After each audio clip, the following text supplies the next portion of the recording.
What does it mean to be a scholar, not just a student?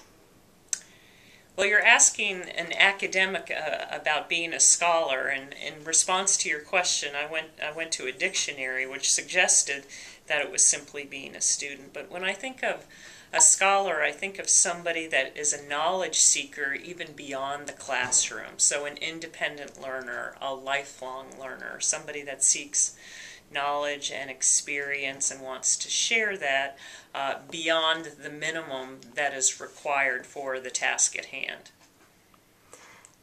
In your opinion, what is scholarship and what are some examples of it?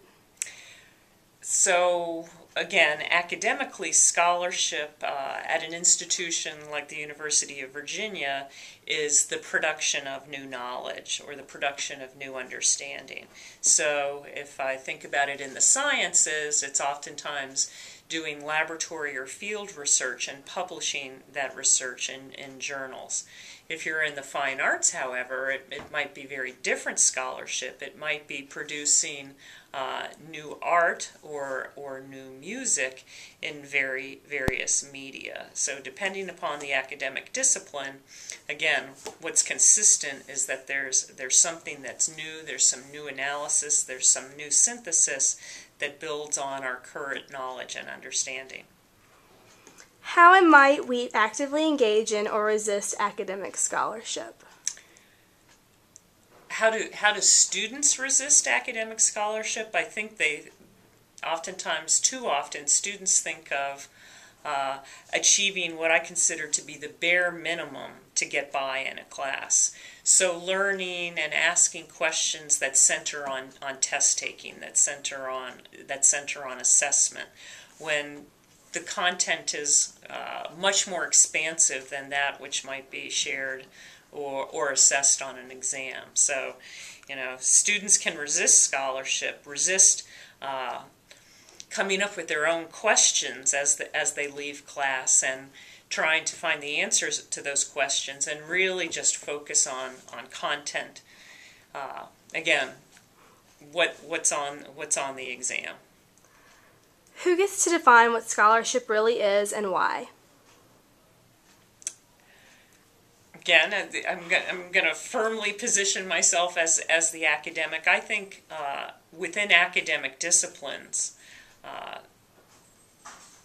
the people, the leaders in academic disciplines define what scholarship is. And oftentimes it's through the standards that they apply to the publication of journal articles or books. If you're a historian and you write you write a text, will a publisher publish it, and then how is it received?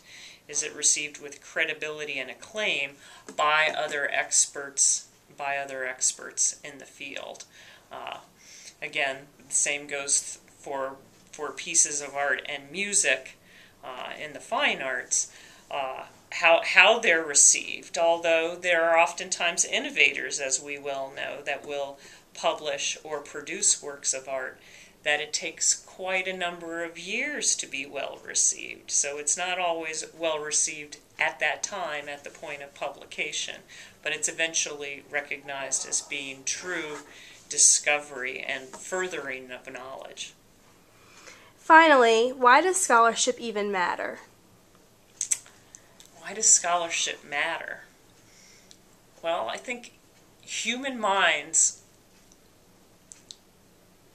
are really engaged with inquiry.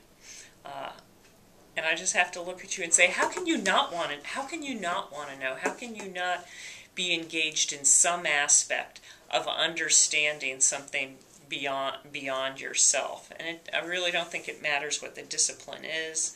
It's just that motivation to want to know and to really want to pursue knowledge, oftentimes for the sake of knowledge, sometimes for your own understanding.